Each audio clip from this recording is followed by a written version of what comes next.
Okay, so I started my slideshow before with some slides from Frankfurt with Johannes Gutenberg and the printing press.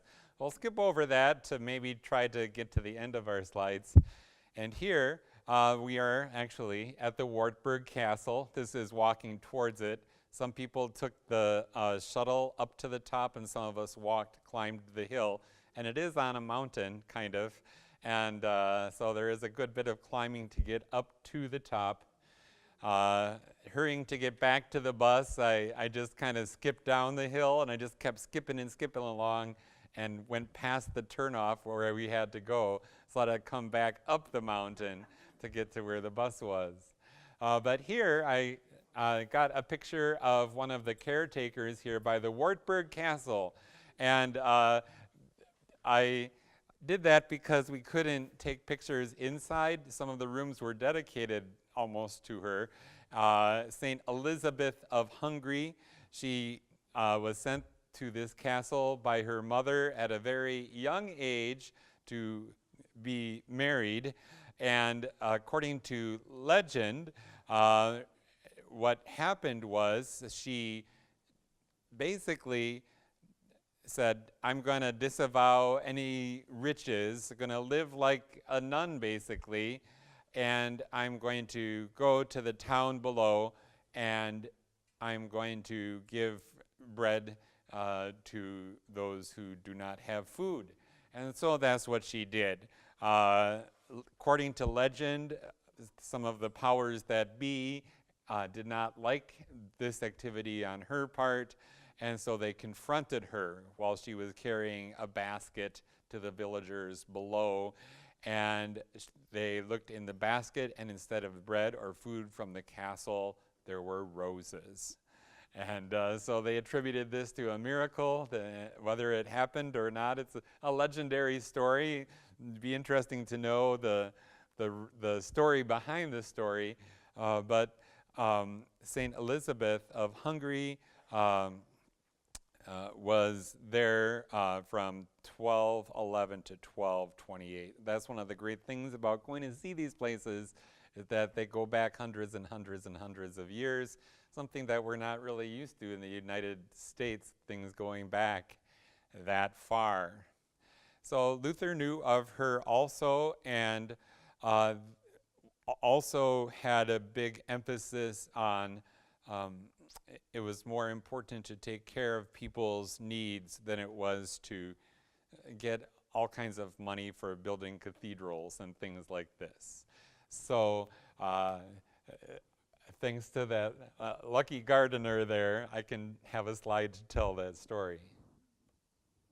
And here is going into the Wartburg Castle, and kind of a drawbridge, I guess you could say, that I'm sure they don't work it anymore, but has a chain going down to it, and there is kind of, I don't know if you'd call it a moat, but a ditch around the whole castle. And they even had cannons up on top there when we got to the top level. It was kind of a cloudy day, so that affected some of these pictures, but kind of a big area once we got up on top. During Luther's school days, when he went to Eisenach to school, Eisenach is the village below the Wartburg Castle. You can see it from there. And at that time, the Wartburg Castle was already into disrepair a little bit. The town below had the problem of they built a fancy wall around it, and the town got too big for the wall, is what happened. And so there was a bit of things falling into disrepair, and that happened at the time to the Wartburg Castle a little bit. But now, when we went there, even compared to the way it's been in modern times, they spruced it up quite a bit for the 500th anniversary of the Reformation. But the downside of that is they were much more picky about taking pictures. Here's a nice picture of the outside of the castle. You can see the different parts of it. there. Um, a beautiful castle, really. Kind of a black and white picture of it, just to get an idea. And so the Wartburg Castle comes into play in Luther's life, of course, when he found himself in trouble with the Pope, basically. And he was in danger. So what they did is they had to do a little stunt, I guess you could call it. They kidnapped him while he was riding through the Thuringian forest. And the people that were like sitting right next to him didn't even know it. It was pretty violent. They knocked the driver down to the ground that was driving, and they had to make it look like it was real. So they kind of kidnapped Luther, threw him in a sack or whatever, and brought him up to the Wartburg Castle. And he disguised himself as Junker Jorg, Knight George, and which was kind of funny because he wasn't an outdoorsy type of person or a person that would normally be thought of as a knight. And so it was a bit of a bit of a disguise that was a kind of a reach for Martin Luther, but it worked and it kept him safe. And while he was there at the Wartburg Castle, he had the opportunity to translate the New Testament from Greek into the German of the people. And one of the amazing things about Martin Luther is that Martin Luther, we think of him as like a theologian, basically, a reformer.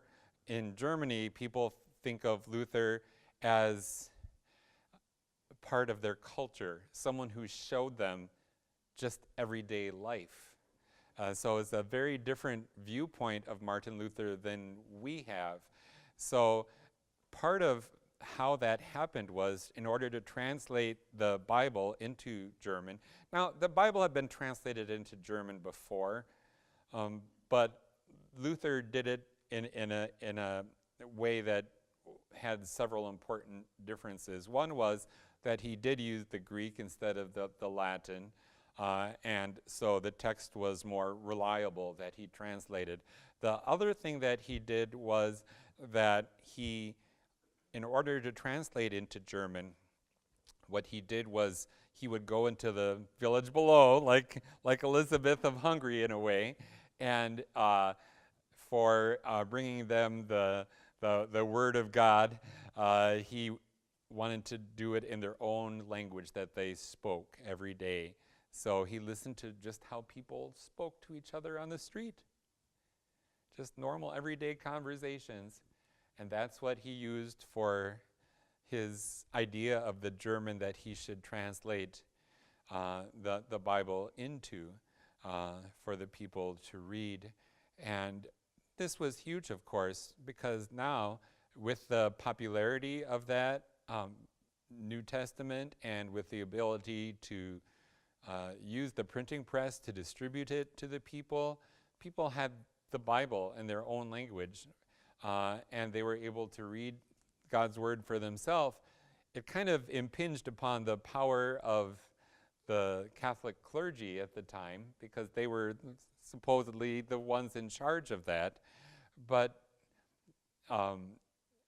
it was also good for people to be able to read and know for themselves what God's word actually says and hear the gospel, read the gospel, whereas before it may not have been all too clear why Jesus came and suffered and died on a cross for us.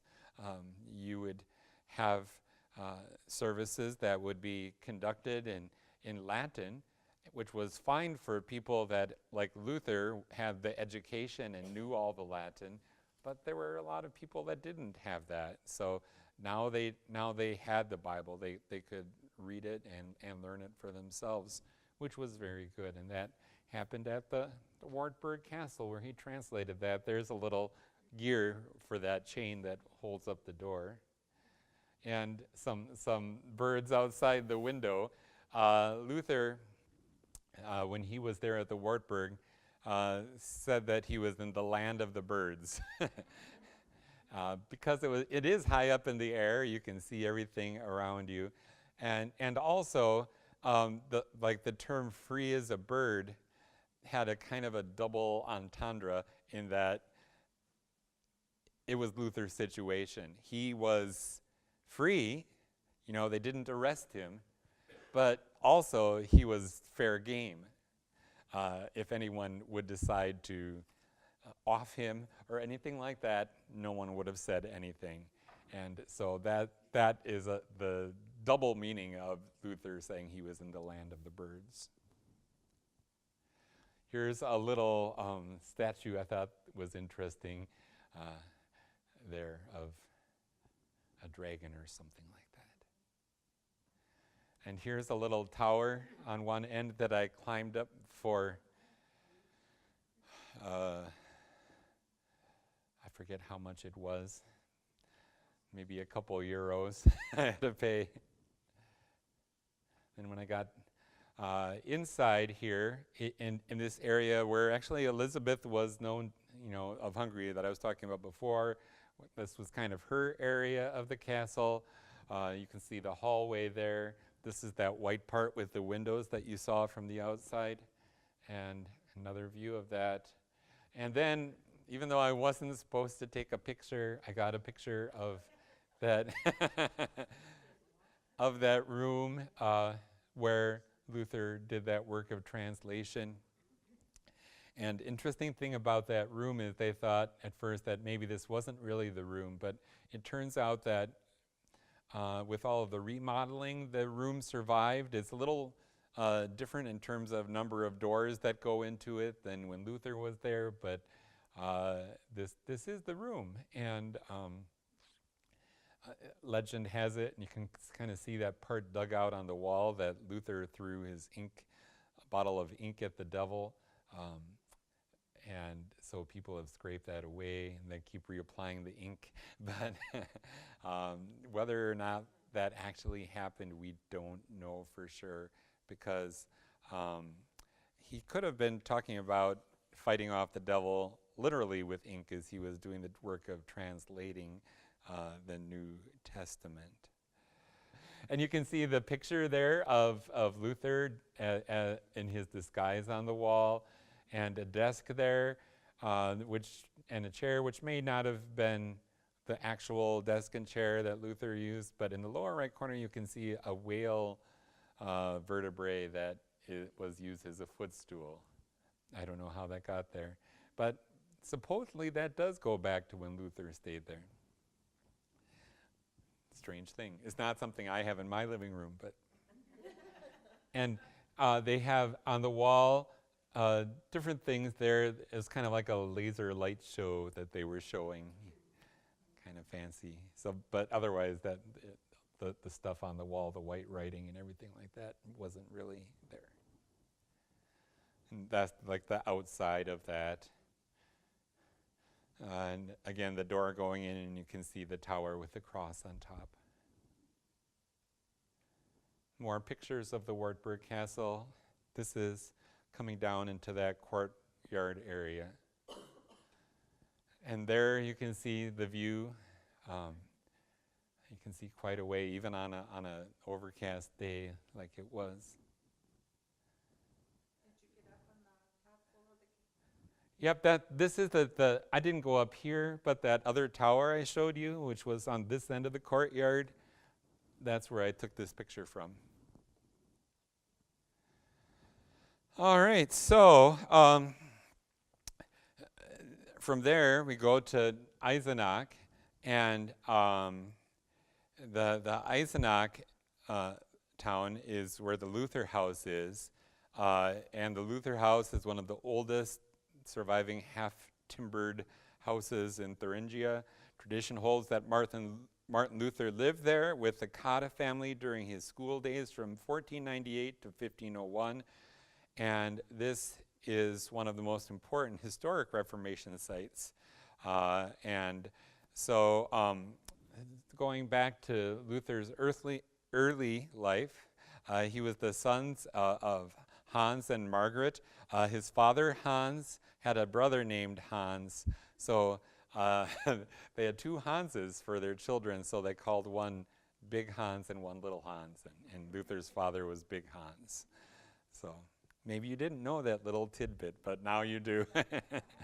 So, the Luther's family, and this is kind of interesting also, I didn't go into this, but Luther, Ludher, they're spelled a lot of different ways. The actual family, his ancestral family, had a town, basically, that they owned communally. They didn't have to pay individual taxes. They owned it communally. So they had really an advantageous position in the world of their day that they had access to all of these things. It was kind of a different situation. But because of that large family, Martin Luther's father, knowing that he couldn't literally inherit much of anything, that's when he struck out on his own in the mining industry to try to make his way. And that's what he did. Through hard work and through thrift, he was able to start his own mining enterprise, I guess you could call it.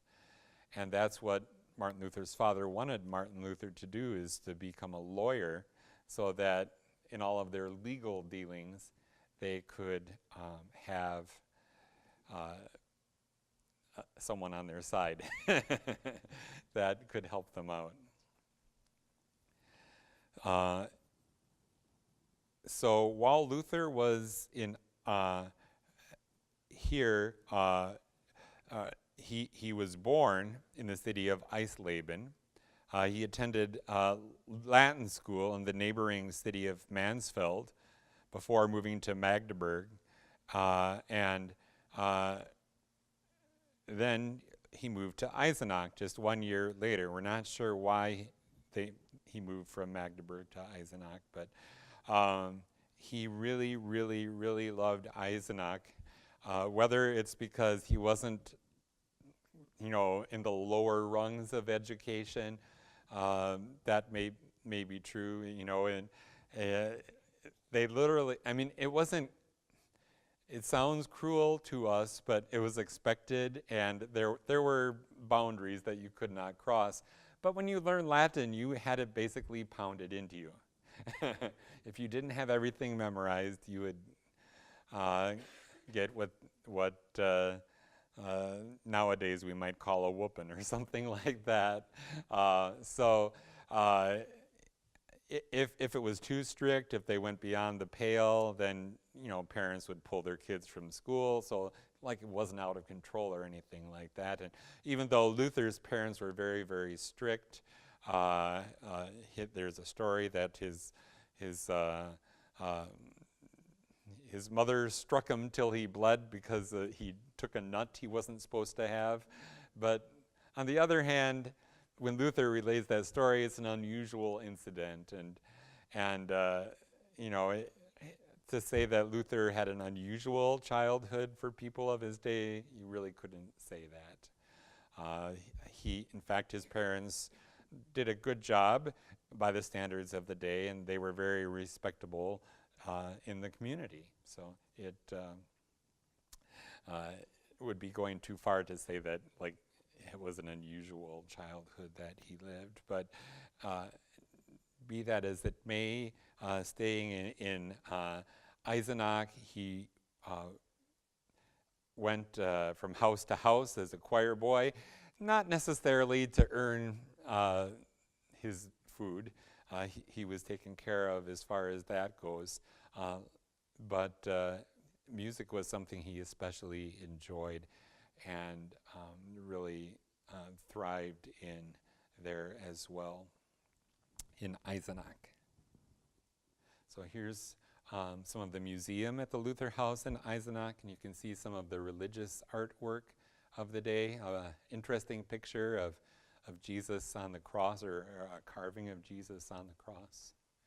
Here in the church, you can see a very elaborate pulpit, and this is actually, I believe, I don't know if it's the pulpit or not, but where one of Luther's sermons for his funeral was preached. He had 3 different funeral services after he died. And you can see the altar there. And the Luther House Museum.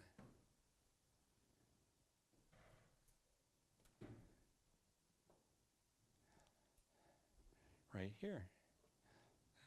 That's also of the Luther House Museum, and there were a lot of nice things to see inside. Again, some more religious artwork. Here you have Mary with the body of Jesus. You have a handwritten Bible open to the book of Psalms there. So before the printing press, of course, this is how Bibles were written. Just some artwork there. Here, I thought this was interesting as well. This is like a chest where students could put their things in. That's it. But if you look how thick that wood is that goes around it, it's a lot different than things today, right? And here's a desk where a student would have did their Latin lessons by the window there. And a statue of Martin Luther. There's so many statues of Martin Luther over there. I don't know, how many did we see? Very, very many. Here's a lute. Again, Luther knew how to play that as well. And one more of the Luther House. Little sign outside the window there. And going down the street, this is one of my favorite pictures, a cat in the window by some flowers. Nothing to do with Martin Luther per se. I don't know if he had any cats. We'll have to research that. Yeah, a lot of window boxes, right.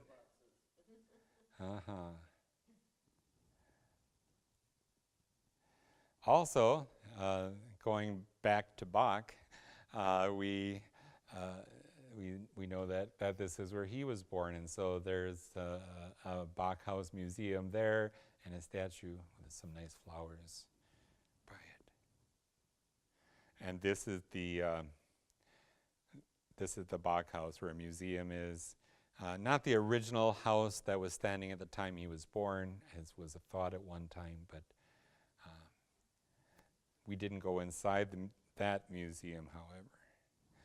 So I'm going to go quickly through some things from Berlin. Berlin doesn't have a ton directly to do with Luther, but it was a very powerful part of the trip. Here in Berlin is the Charlottenburg Palace, which is very, very fancy. We didn't go inside. We got pictures that we took outside.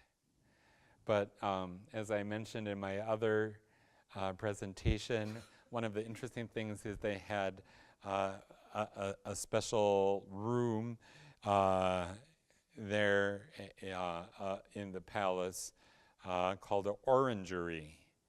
So I don't know if you know what an orangery is, but they wanted to have orange trees.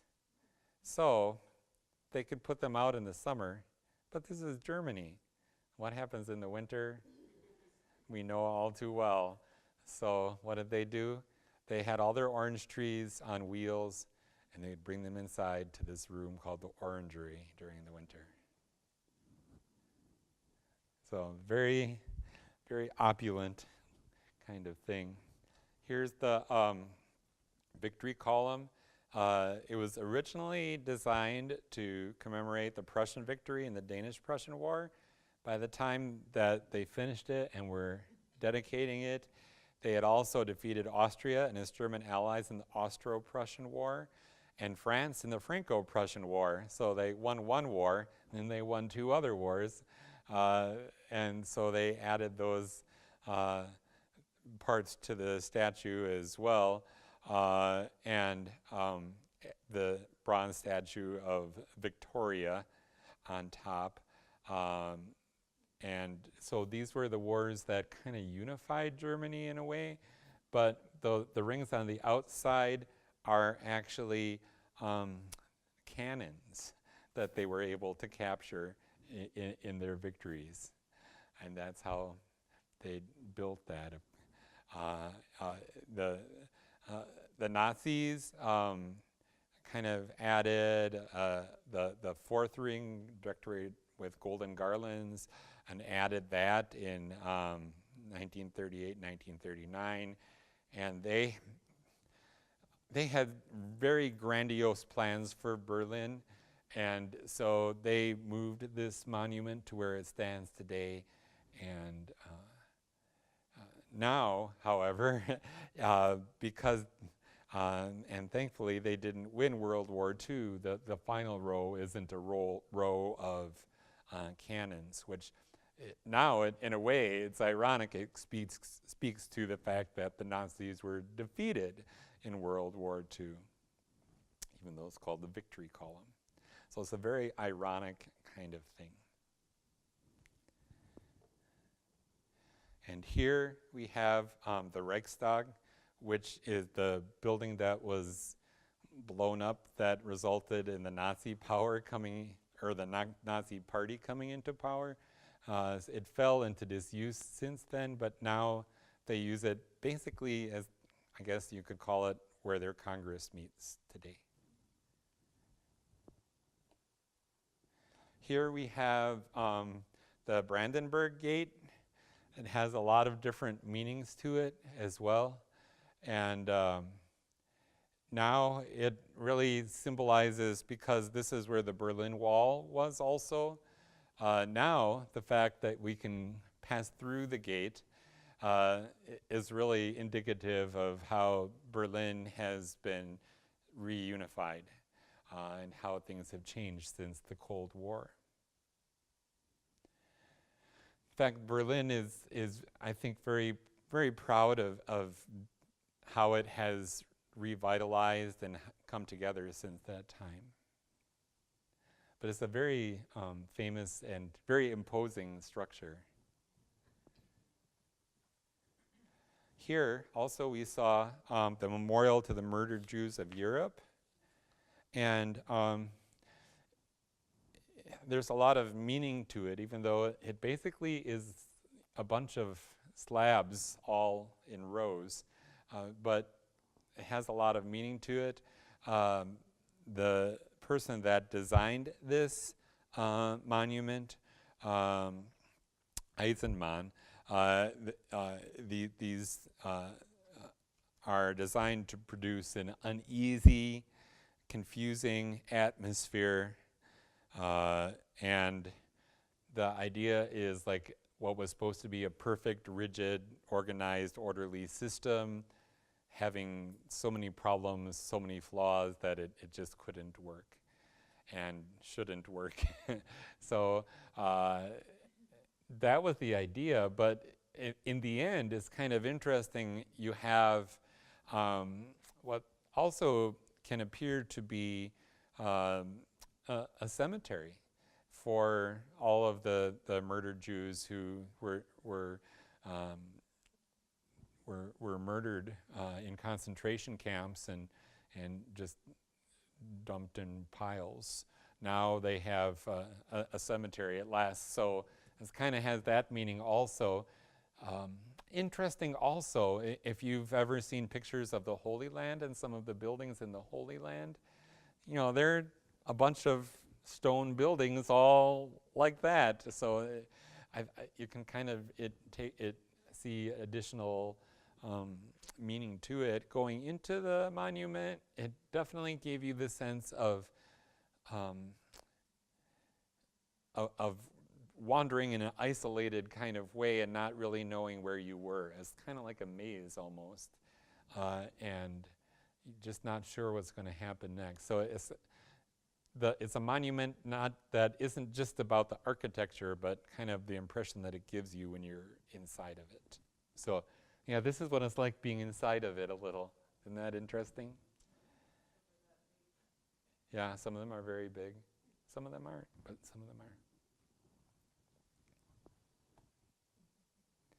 Then we saw the former Berlin Wall, which now is called the East Side Gallery. So here was a accordion or a concertina player. He was glad to get his picture taken. Here's some more of the pictures. Interestingly, to see some people like stopping and staring, others casually walking by. Then we had the Kaiser Wilhelm Memorial Church. The original church was built in the 1890s. It was badly damaged during World War II in a bombing raid in 1943. So now you have the remnant of it, the tower you can see there, which the German people there say reminds them of a hollow broken tooth. And alongside of it, you can see the new bell tower built in a very different way. Going inside, it's really marvelous. They have a mosaic on the ceiling there, you can see. And some other historical artifacts. Then you go into the newly built sanctuary, and it's quite an experience. The picture really doesn't do it justice. It took my breath away, and tears filled my eyes when I first saw that site, to be honest.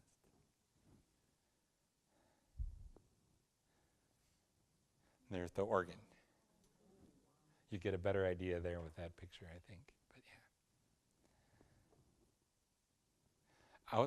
Outside, and this is was an interesting sight. I happened to capture that little girl when she was fascinated with the bubbles that they were passing out to people outside.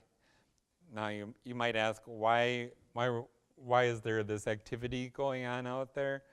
Well, there are a lot of things happening outside because this is the area where, I don't know if you remember, last year on December 19th, there was an incident that happened where a truck that was being driven was basically hijacked. The driver of the truck was killed, and the person that hijacked the truck drove it into the crowds that were there on the street. One of their famous Christmas markets is just outside, and so 12 people were killed and 56 others were injured.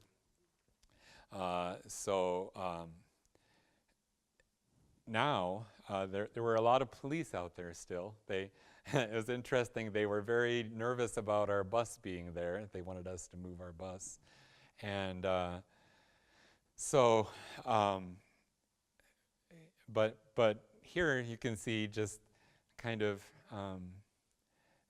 one of the signs of kind of healing taking place not even a year after. So we also, some of us went to see the Pergamon Museum, which is in Berlin. There's a place called Museum Island that has a number of different museums. And here is the Pergamon Museum. And you can see the reconstructed Ishtar Gate there from the Babylonians. And remarkable. I mean, if you look, you can see how huge it is. And really one of the wonders of the world at the time that it was in its original location and built. Here is the Hammurabi's Code. If you remember that is one of the earliest groups of laws that were written down. This is a reconstruction of it. It's not the original. I think the original must be under lock and key somewhere, but I thought that was very interesting as well. And some of the Greco-Roman style artifacts that they brought there. Whole buildings, as it were, and gates, and it really was remarkable to see all of this. And I'm not even sure what that is, if it was an altar of some sort, I think maybe. Here was the god of weather, or what they considered to be the god of weather. That was a huge statue. Here was another relief of and kind of reading. It's in Hebrew, actually, which is an interesting thing. So, the Old Testament's written in Hebrew, and it may be that this is actually Barak in the Old Testament that is being depicted, going back to when the northern kingdom of Israel, when they thought they were smart and got the Egyptians on their side. God said, don't do that. They said, well, this is what we're going to do. We're going to rebel against the Assyrians, and we're going to ally ourselves with the Egyptians. Well, it didn't go so well. But this is a representation of the moon god of the Assyrians up there, too. So you can see some of the, I guess, pagan religious influences that were present in biblical times. This was a kind of a bird, I guess, that was perched high on a column at one time. Another victory monument. Here is, they brought, in the upstairs of it, they had kind of a Islamic, Muslim exhibit, and this was like the, I guess, parlor of a merchant, actually. So very, very ornate. I'd have more pictures there, but I thought we weren't supposed to take them, but it turned out it was just not flash pictures. That is the outside of it, just people taking pictures of the museum there. I thought that was an interesting colonnade. Then we got to see Potsdam, and this is the bridge where they would exchange prisoners, because it was like halfway. So you remember that bridge? Yeah. Kind of an interesting bridge. And this is where they had that conference in Potsdam to divvy things up after World War II, so to speak. And Stalin, in one area, I don't know if I have a picture of it here, there, he had a red star put in flowers to try to intimidate the other leaders, because this would be the first thing they saw. So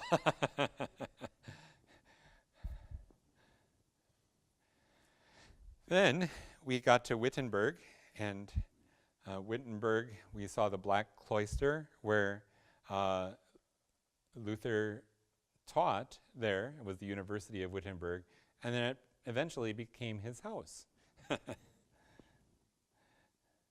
That little door there is the present that his wife gave him. There is the remnants that were excavated of the bathroom.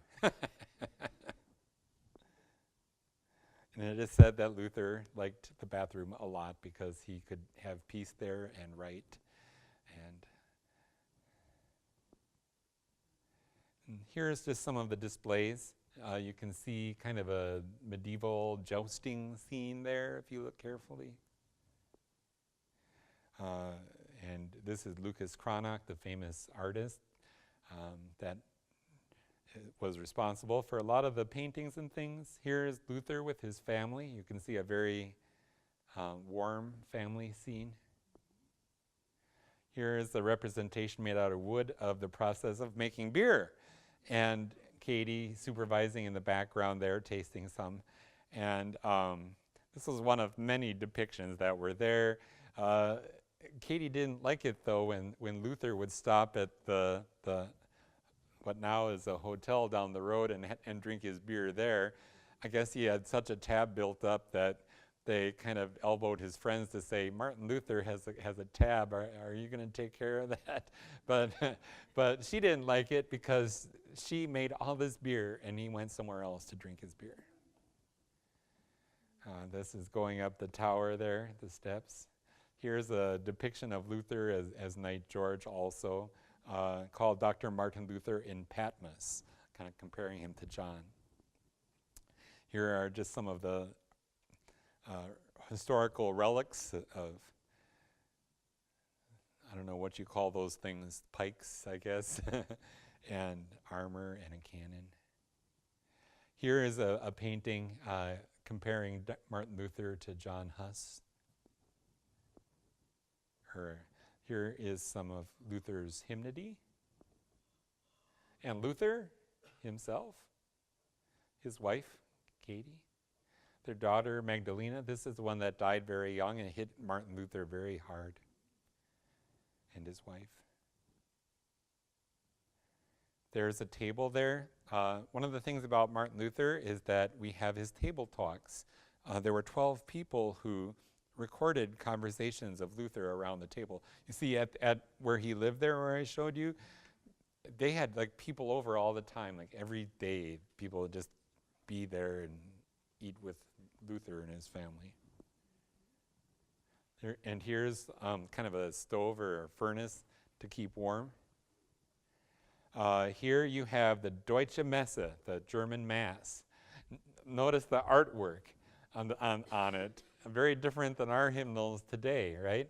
So Luther had two pieces of liturgy that he developed. One was based on the Latin, and one was German. It was based more on hymns. People sang all the different parts of the liturgy. The people could do that, not just the choir, not just the cantor, but everyone in church could sing. So it was for the people. Here you have the German Catechism, which would be the small catechism that Luther wrote. The printing press. A picture of Luther and his wife. Here you have the door of the Castle Church in Wittenberg, where Luther posted his 95 Theses, which was an invitation to scholarly debate. And the thing is, not that it was only posted on the door, but that it could be printed with the printing press and spread around. And so when Luther had a sermon after this based on it, or a series of sermons, those sermons were published also, which is how all of this spread as well. If you look really carefully, you can see a little bat in one of the pictures right there.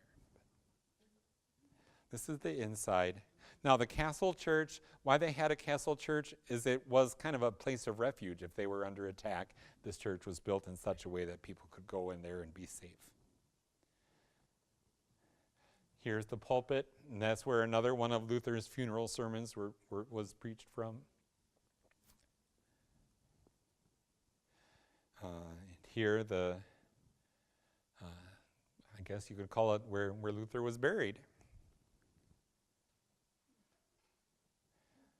Up in the chancel, they had seats for all the important people, and these crests were above each of those seats. Another couple of pictures from the inside of the Castle Church.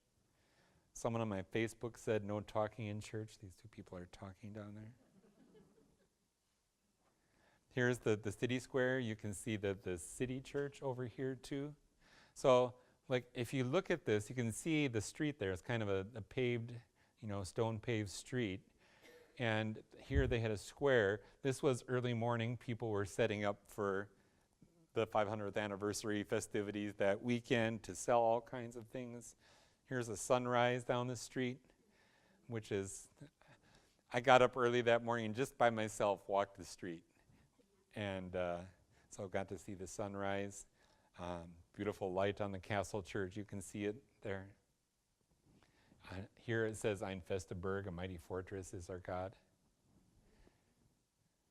There's the door. They have, at some point, they made them with all of the theses printed on it now. There's where Luther drank his beer.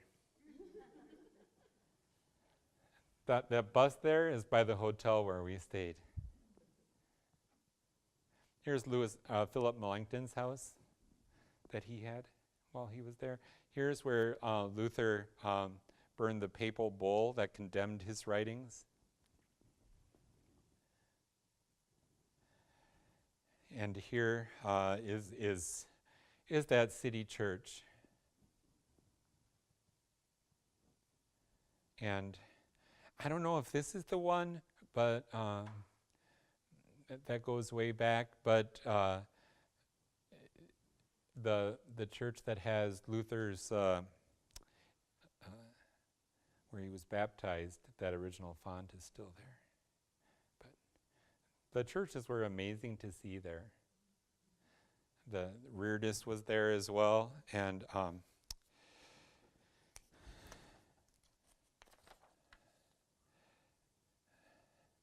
so it let's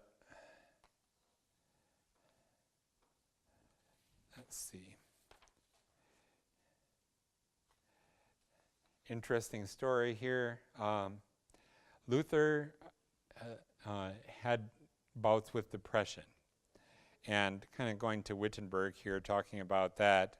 On one day, his wife Catherine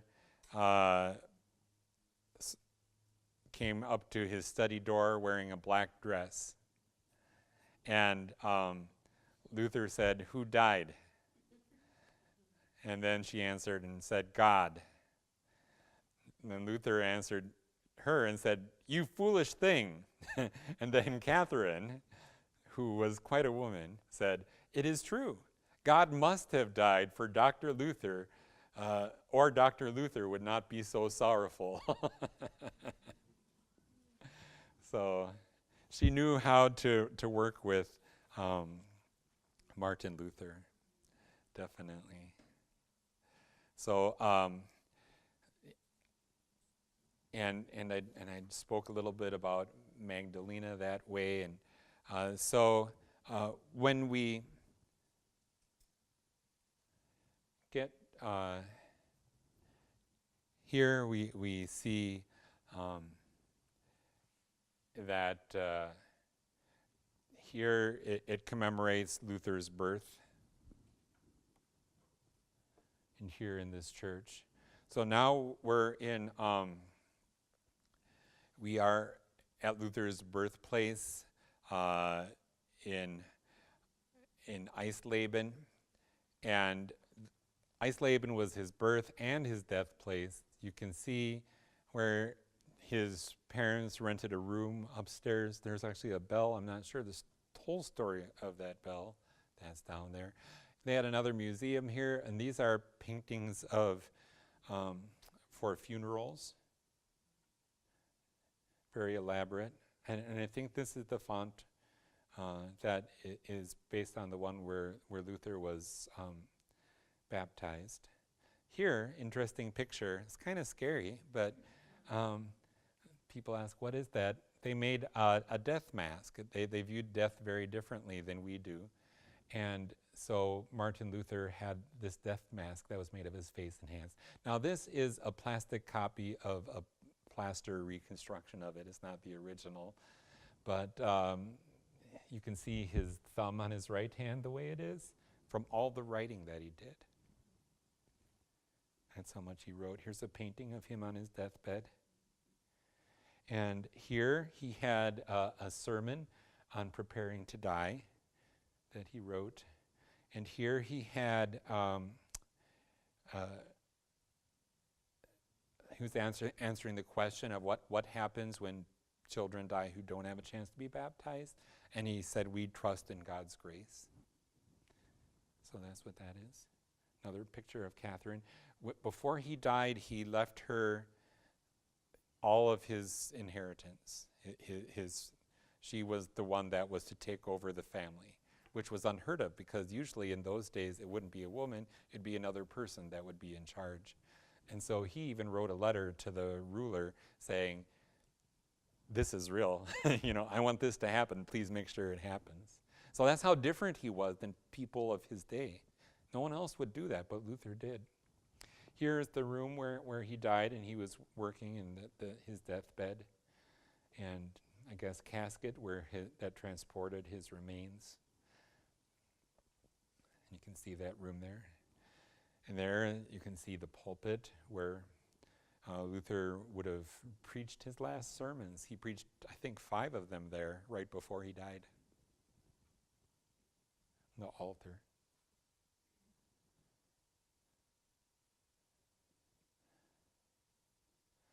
So these are all pictures of that church there and the statue of Luther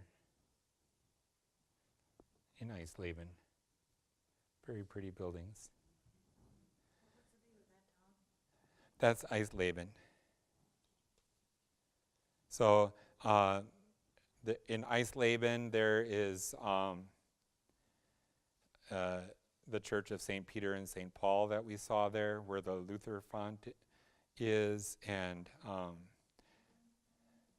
so in Leipzig, that's where they had the famous Leipzig debate, and also here where Bach worked. So there's another statue of Bach and beautiful churches.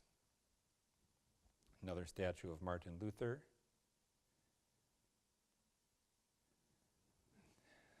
So some horses.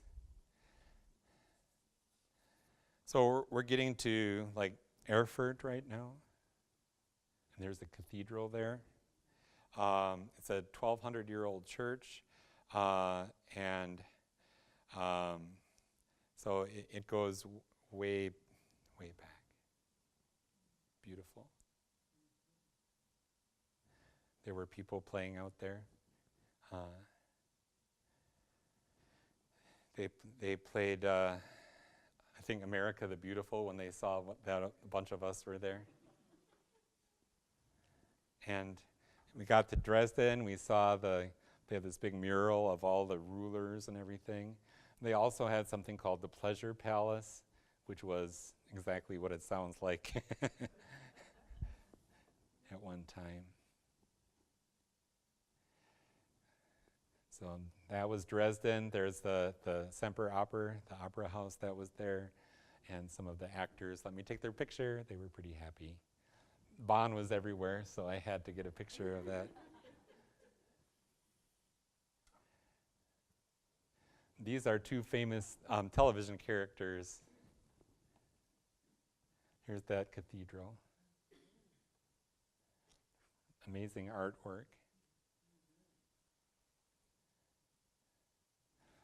Lumiere. No, just kidding. If you ever see Beauty and the Beast. Yeah, look at that cathedral. Quite the artwork, right? And another church there in Leipzig. So then here we have where Luther was a monk. So beautiful flowers, rose flowers.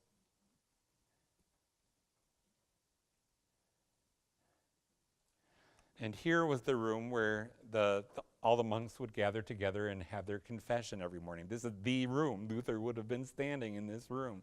And so they had to enumerate all of their sins. And if they missed any, their buddy would elbow them because they knew they lived together as monks. And that way you wouldn't miss anything that you had to confess. It's beautiful. And the cloisters there and where you would worship. And also, that's the room where Luther spent his time as a monk. That's one of the things that are very well attested historically. Not a lot of definite things going back that far can be found, but many people say this is where Luther was. Stand-up computer desk. Right? Then we got to Nuremberg. There's the view of Nuremberg. Here is the grandstand where Hitler had his Zeppelin field. And his own man-made lake that was there. Beautiful sunset. And that's a picture of it to just kind of... So they have this thing in Germany that goes back to Hitler in World War II. This is the famous building that you can see if you look on the internet. Them blowing up the swastika was on top of that after the war.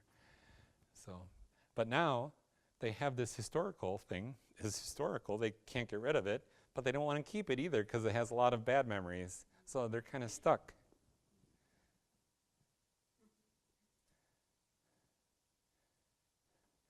Here was another church there. And some people playing, college students.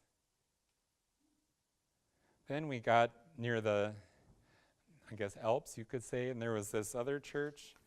And this one is a church that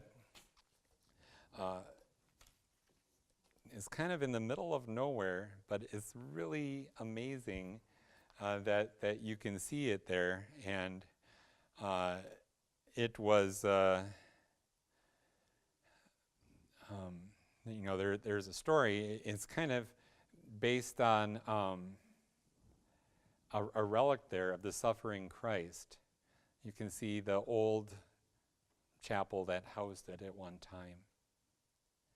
But now it's one of the most amazing examples of this type of architecture that you can find anywhere. It's almost too much. Look at that. And here's Oberammergau, where I bought a cuckoo clock. There was a motorcycle there I had to get a nice picture of. You can see the kind of buildings that they had. Beautiful mountains in the background. John the Baptist sculpture there. And here you have Ethel Abbey that we saw also, which is close to Oberammergau.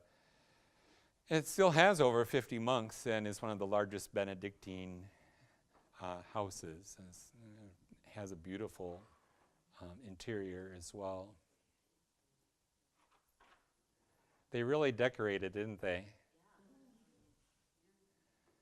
They had a statue of Father Rupert Myers, who was famous from World War II in opposing Hitler, and also Dietrich Bonhoeffer, who was famous for the same thing.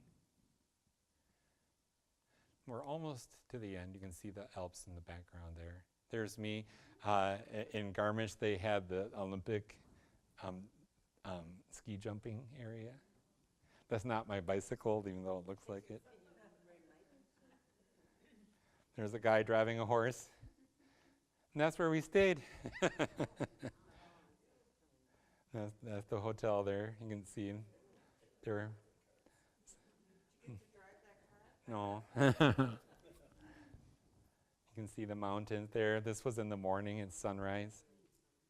See the village below. Some of the people in our group standing on the big chairs. And flowers. And here's one of my favorite pictures of the mountains there. They had a little lake there. I think that's the tallest peak in Germany. In Munich, there was surfing in the middle of the city. And we saw, I took a picture of some swans by one of the palaces there. You can see the BMW headquarters. Here's where they have the Glockenspiel. That's what I had for lunch. It is half a duck. and potato dumplings. It was delicious. Then we went to St. Peter Church, climbed the tower, and had a fascinating view of Munich.